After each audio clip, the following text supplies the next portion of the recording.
അൽഹംദുലില്ലാ, നല്ല പോത്തിറച്ചി കറിയും ഉരട്ടിയും ഇവിടെ തയ്യാറായിട്ടുണ്ട്.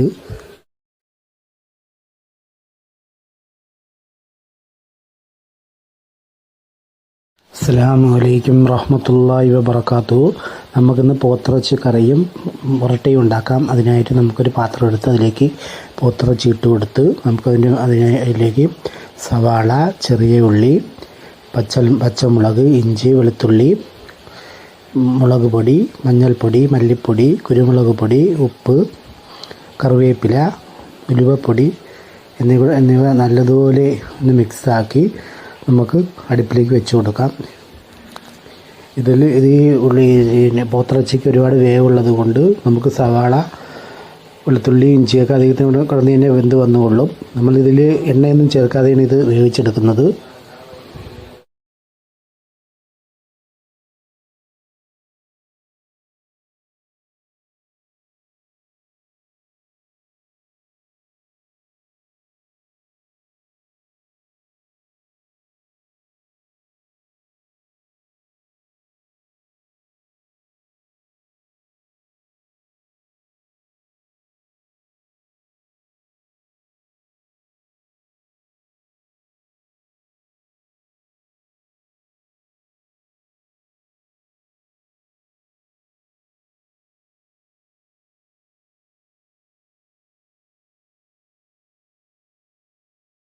ഒരു 30 മിനിറ്റ് കഴിഞ്ഞ് നമ്മൾ ഇറച്ചിയുടെ അടപ്പ് തുറന്ന് നോക്കിയപ്പോൾ ഇറച്ചി 3/4 ഭാഗം വെന്ത് വന്നിട്ടുണ്ട്. നമുക്കൊന്ന് ഇളക്കി കൊടുത്തതിന് ശേഷം നമുക്ക് ഒന്നുകൂടി അടച്ചു വയ്ക്കാം.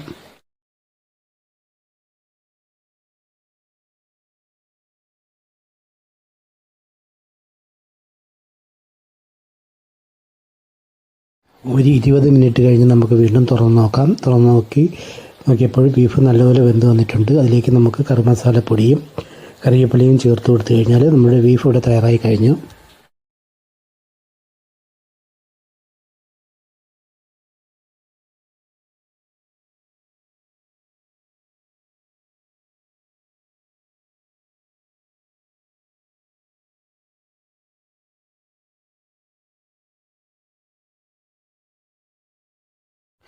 ഇനി നമുക്ക് ഉരട്ടി തയ്യാറാക്കാം. അതിനായിട്ട് പാത്രം എടുത്ത് അതിലേക്ക് കുറച്ച് തേങ്ങ ഇട്ട് കൊടുത്ത് അതിനുശേഷം ഉപ്പ് ഇട്ട് കൊടുത്ത് നമുക്ക് ആവശ്യത്തിന് വെള്ളം ഒഴിച്ചു കൊടുത്ത് ആ തേങ്ങയൊന്ന് ഞവടിയെടുക്കാം.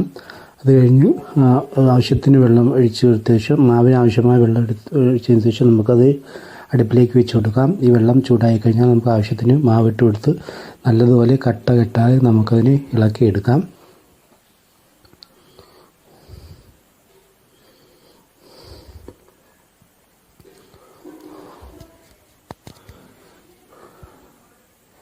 മാവ് കെട്ടാതെ നല്ലതുപോലെ ഇളക്കി കൊടുക്കണം.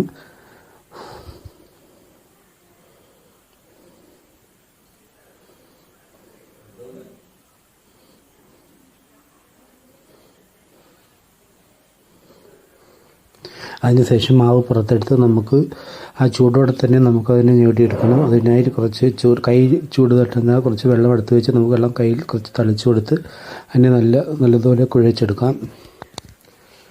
കുഴച്ചെടുത്ത് ഇതുപോലെ ഈ പരുവത്തിൽ നമുക്ക് കുഴച്ചെടുക്കാം. കുഴച്ചെടുത്തതിന് ശേഷം ഒരു ഉണ്ടാക്കുന്ന വീടുകളിൽ ഉരുട്ടിപ്പലവ സജീവമായിരുന്നു. ഇപ്പോൾ ഉരുട്ടിപ്പലവൊന്നും കിട്ടാനില്ല. അതുകൊണ്ട് നമുക്കൊരു പാത്രത്തിൻ്റെ മൂടിയെടുത്ത് അതിന് തുണിയെടുത്തതിന് ശേഷം നമുക്ക് ആ തുണി അതിൻ്റെ മുകളിൽ വിരിച്ച് നമുക്ക് മാവ് ചെറിയ ഉരുളകളാക്കി അതിൻ്റെ മുകളിൽ വെച്ച് നമുക്ക് പരത്തിയെടുത്തതിന് ശേഷം ആ തുണിയിൽ നിന്നും ആ ഉരുട്ടി വേർതിരിച്ചെടുത്ത് നമുക്ക് ഉരുട്ടിച്ചട്ടി അടുപ്പിൽ വെച്ച്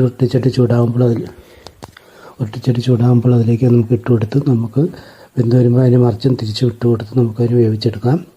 ഇതേ രീതിയിൽ നമുക്ക് വേവിച്ചെടുക്കാം. നമുക്ക് ഇപ്പോൾ ഉരുട്ടിയും റെഡിയായി വന്നിട്ടുണ്ട്, പോത്തിറച്ചിയും റെഡിയായി വന്നിട്ടുണ്ട്.